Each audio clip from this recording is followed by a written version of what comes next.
Solidarité, Serco, solidarité, c'est la force, solidarité, Serco, solidarité, et c'est du Serco. Bienvenue au groupe Serco, c'est un grand honneur de vous recevoir. Comme vous le savez, nous sommes un groupe qui a été créé en 1998 au Bénin et nous avions après étendu nos activités au Mali, en Côte d'Ivoire, au Burkina Faso et puis en France. Aujourd'hui, le groupe pose ses ambitions également sur le Ghana pour donner la possibilité à nos étudiants d'apprendre l'anglais sur place, mais aussi au Nigeria, au Sénégal et au Togo. Comme vous le savez, notre activité a commencé par la formation, notamment la formation secondaire et universitaire. Là, vous êtes dans le rôle du groupe Serco, ce rôle-là qui a, dans le côté administration, un showroom qui permet aux différentes personnes qui nous visitent de découvrir les équipements, de moins que nous arrivons à fabriquer ici nous-mêmes, les ordinateurs, les tablettes, les téléphones portables. Vous avez aussi un espace assez convivial qui permet à l'étudiant d'étudier dans de bonnes conditions.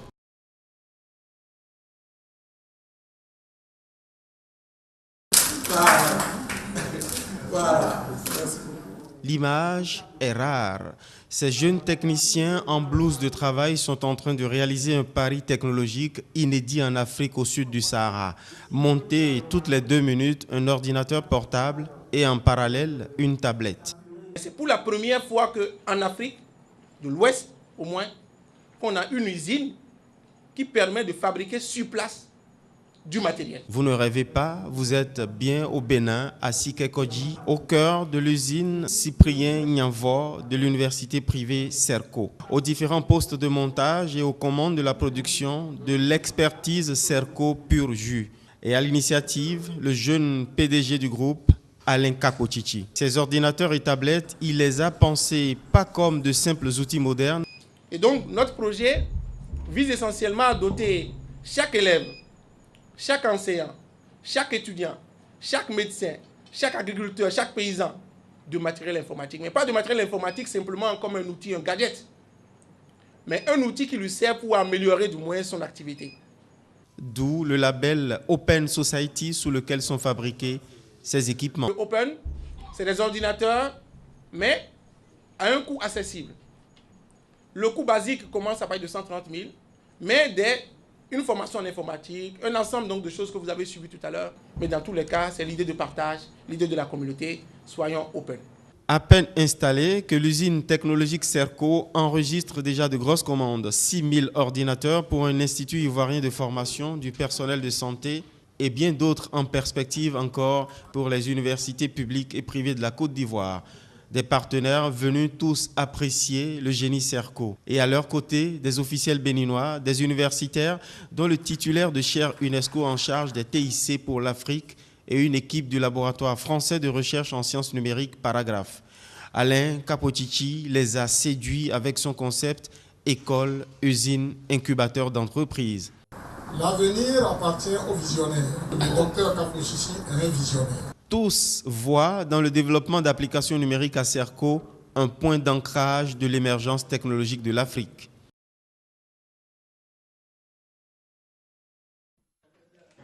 Bientôt, une usine de montage d'ordinateurs et de tablettes à Grand Bassam. L'initiative est d'une école supérieure évoluant depuis 15 ans dans le domaine des technologies de l'information et de la communication. Le lancement de ce projet a vu la présence du ministre de l'Enseignement supérieur et de la Recherche scientifique. Si on veut redonner du crédit à l'enseignement supérieur, il faut qu'on augmente plutôt le taux d'employabilité des diplômés de l'enseignement supérieur.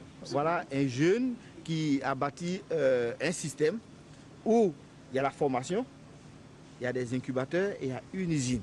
C'est le système qui marche. L'école, ça doit déboucher sur quelque chose. Et c'est pour ça qu'il faut, à la fin de chaque UFR en Côte d'Ivoire ou de chaque école, il faut avoir un incubateur. Une usine qui dispose d'une chaîne de montage d'environ 400 ordinateurs jour, avec également un incubateur à côté qui encadre les projets des étudiants pour que nous puissions produire à la fois des applications mais aussi des services qui intègrent les réalités locales. Par exemple, dans le domaine de l'agriculture, de l'artisanat, de la santé, de l'éducation. Ce projet, qui a reçu l'agrément de la zone franche industrielle Vitip de Grand Bassam, vise à doter à crédit les étudiants et enseignants du matériel informatique qu'ils pourront payer sur une période de 1 à 2 ans. Ils seront formés à l'utilisation de l'outil informatique et bénéficieront également d'un compte d'accès aux ressources numériques. Ce projet prendra en compte 2 autres usines qui seront installées au Bénin et au Burkina Faso. Il a nécessité un financement global de plus de 3 milliards de francs CFA avec l'appui de certains établissements financiers.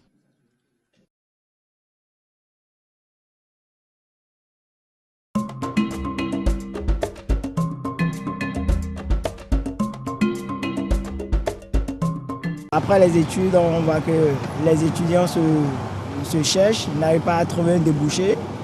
Nos aînés qui ont déjà terminé leurs études n'ont pas encore trouvé à faire. Tu rentres sur le terrain, tu vois les licenciés, les doctorats encore en train de faire de la vacation. Si tu finis ton étude ici, c'est la galère qui commence. C'est le chômage, ça c'est clair. Il y a un problème d'emploi.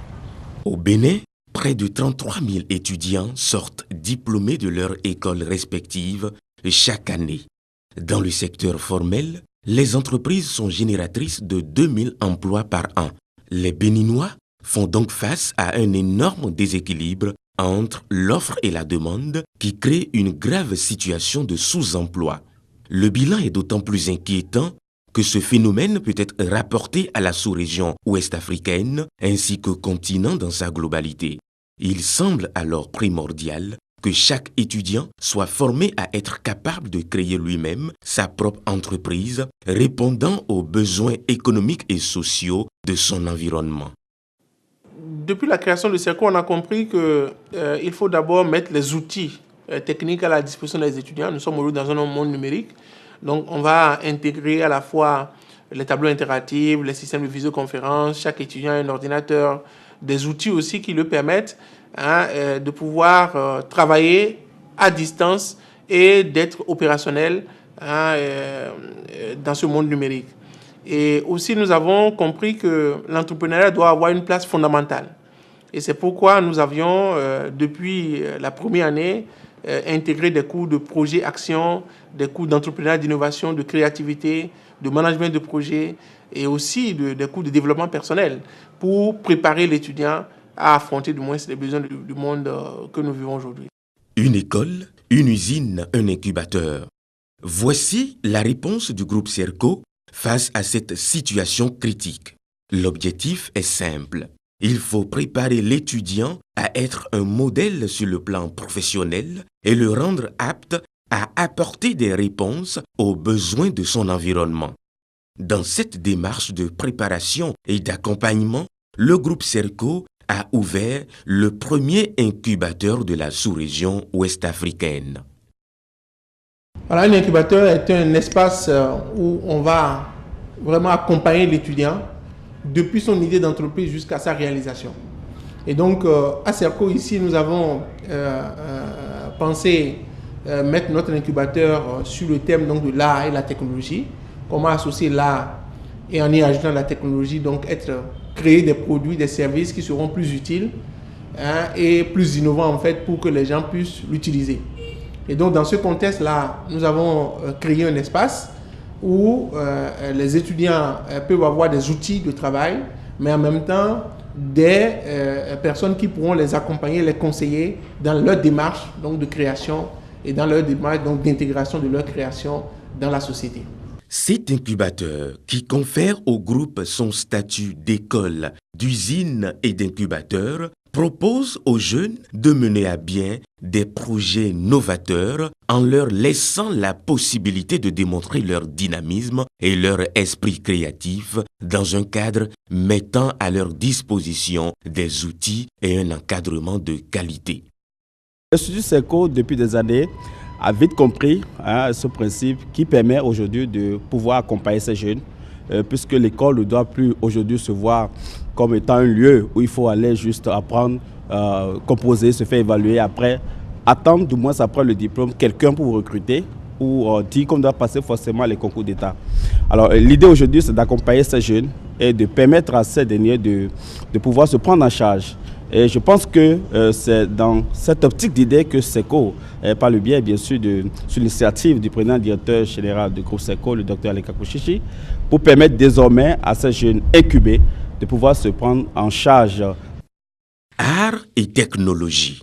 C'est sur cette thématique que les étudiants vont avoir à pousser leurs réflexions pour les 3 prochaines années.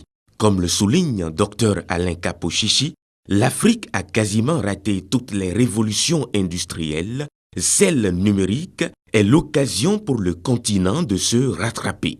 La question qu'il s'est posée est la suivante. Comment s'imposer sur cette vague porteuse sans disposer des mêmes moyens techniques et financiers que les autres nations? Notre art continue en fait d'être vraiment une ressource importante pour nous. Notre culture n'est pas encore très bien explorée et nous avons également en Afrique aujourd'hui une classe moyenne qui monte, donc des Africains qui veulent consommer des produits africains avant de les exporter. Et là, nous pouvons, en associant maintenant la technologie à l'art, créer une valeur ajoutée du moins à ce que nous faisons, de manière à exporter l'art, mais avec une identité du moins culturelle africaine. Au départ, nous avons été intégrés dans le projet d'incubateur de Serco et on a été suivis par des professeurs qui nous ont aidés pour l'entrepreneuriat. Donc, ils nous ont montré un peu comment on peut entreprendre. Donc, de là, dès que on nous donne un projet, nous réfléchissons sur ce projet et de la réflexion, et nous imaginons comment nous pouvons innover. D'accord, il faut savoir que dès le premier jour que nous avons le projet, on vient d'abord sur le terrain pour voir les objets.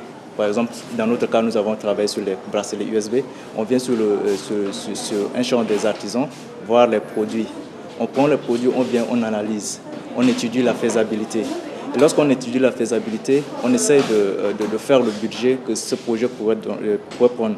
Et à base de ce budget, on vient maintenant, c'est Serco qui nous donne de l'argent, qui nous finance. Voici donc la stratégie audacieuse du groupe Serco qui a pour but d'allier la technologie au savoir-faire artisanal africain. Les étudiants ont eu l'occasion de travailler avec les artisans en apprenant plus sur les nouvelles technologies d'une part, mais aussi sur la culture et le savoir-faire de leur pays d'autre part.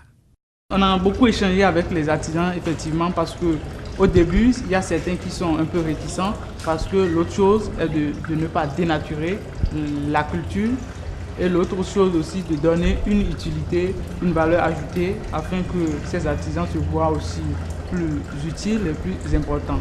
Au début, ça nous a été difficile de travailler avec ces artisans parce qu'ils se disent pourquoi on veut les filmer, pourquoi on a si tant de questions avec eux. Donc, avec le temps, ils ont compris que c'est quelque chose de très important et du coup, ils ont voulu même qu'on poursuive l'aventure avec eux parce qu'ils voient aussi qu'il a une valeur ajoutée, qu'on peut vraiment travailler avec eux et aussi leur donner, valoriser leur talent et vendre ça. Outre la créativité de ces jeunes, c'est leur dynamisme et leur volonté de conserver leurs valeurs africaines qui a rendu possible cette entreprise ambitieuse. Les artisans ont aussi joué un rôle prépondérant dans cette aventure. Ils ont reçu les étudiants qui n'ont pas hésité à se rendre à la source du savoir-faire local pour leur soumettre leurs projets. Bon nombre d'essais et de longues séances de discussion ont été nécessaires pour donner vie à des produits originaux et de qualité. Quand je vois les jeunes qui s'intéressent à la truc artisanale comme ça m'a fait un grand plaisir. Je suis très content de les recevoir pour que je puisse travailler avec eux. Ça me fait du bien aussi de les recevoir. Au total, 12 projets ont été retenus. Courant le mois de juin, ils seront produits à hauteur de 10 000 exemplaires chacun. Cet accompagnement de qualité et cette volonté de sortir le pays et même le continent de sa pauvreté en matière d'emploi et de son retard sur le plan technologique conduit le groupe Serco sur la voie de l'université d'excellence. Le premier bilan à tirer de cette première vague d'innovation est plus que positif et les perspectives d'avenir pour le groupe sont porteuses.